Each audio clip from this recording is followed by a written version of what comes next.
हम गली में क्रिकेट खेल रहे थे और बॉल उनकी छत पर गिरती है। मैं बॉल लेने के लिए उनके घर की बेल बजाता हूँ। घर का गेट खुलता है तो सामने वह खड़ी थी। उनको देखकर मेरी सांसें रुक जाती थीं। मेरे हाथ पैर कांपने लगते थे। वह हमारे मोहल्ले की सबसे खूबसूरत लड़की थी।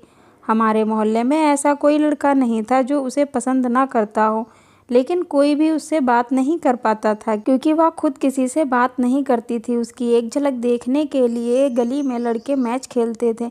उसका नाम मेघना था। आज जब वह मेरे सामने खड़ी थी, वह मुझसे कह रही थी, कहो क्या काम है। मैं कुछ बोल पाता इससे पहले मेरे साथ के लड़कों ने कह दिया, हमारी बॉल ऊपर चली गई है, हमें बॉल चाहिए।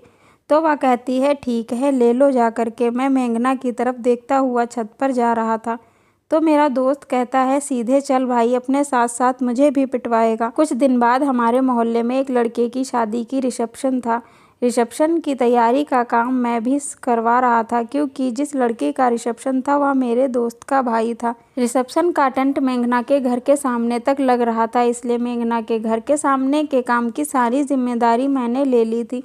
अब मुझे मौका मिल गया था मेघना के घर के किसी न किसी काम के बहाने घर जाने का और मेघना को बार बार देखने का। शाम को जब रिसेप्शन में मेघना तैयार होकर आई तो वह बहुत ही खूबसूरत लग रही थी। भीड़ ज़्यादा हो गई थी, इसलिए मैंने मेघना को खाना खिलाया और उसके बैठने का भी इंतज़ाम किया।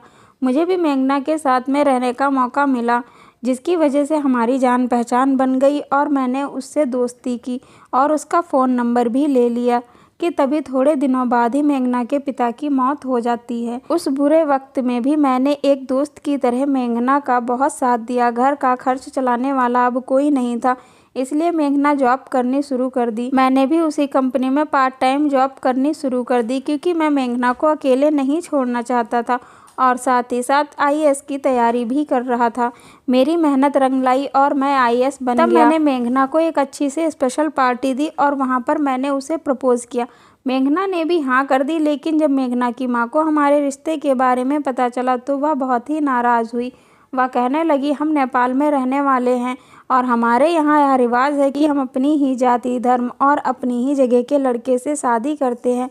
मेघना भी अपनी माँ के खिलाफ नहीं जाना चाहती थी और मेरे बहुत रोकने पर भी मेघना की माँ मेघना की सगाई नेपाल के ही लड़के के साथ करवा देती है। अब मैं पूरी तरह से टूट गया था। मेघना ने भी मुझसे मिलना और बात करना बंद कर दिया था। मैंने अपना ट्रांसफ़र दूसरे शहर में करवा लिया था। अब मैं 6 महीने बाद वापस आता हूँ तो मैं मेघना को छत पे कपड़े सुखाते हुए देखा तो हैरान रह जाता हूँ क्योंकि मेरे हिसाब से मेघना की शादी की तारीख 5 महीने पहले की थी। मैं भागता हुआ मेघना के घर जाता हूँ। मेघना दरवाज़ा खोलती है और खुश होकर मुझे अंदर आने के लिए कहती है। मैं अंदर जाता हूँ तभी मैं दीवार पर मेघना की माँ की हार चढ़ी हुई फ़ोटो देखता हूँ, जिसे देखकर मैं हैरान रह जाता हूँ। मैं मेघना से हैरानी भरे स्वर में कहता हूँ, क्या आप आंटी इस दुनिया में नहीं रही?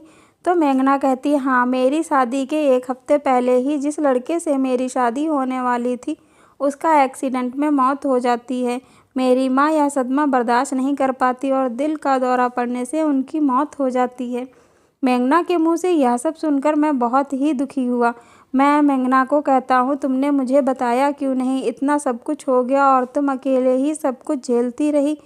तो मेघना कहती है, मैं तुम्हें परेशान नहीं करना चाहती थी। और तुम बताओ, सुना है आंटी भी तुम्हारे लिए लड़कियां देख रही हैं। तो मैं कहता हूँ, हाँ, लेकिन मुझे कोई भी लड़की पसंद नहीं आती। तो वह पूछती है, फिर तुम्हें कैसी लड़की पसंद आती है? तो मैं उसका हाथ पकड़कर कहता हूँ, तुम्हें पता तो है मैं सिर्फ तुम्हें पसंद करता हूँ।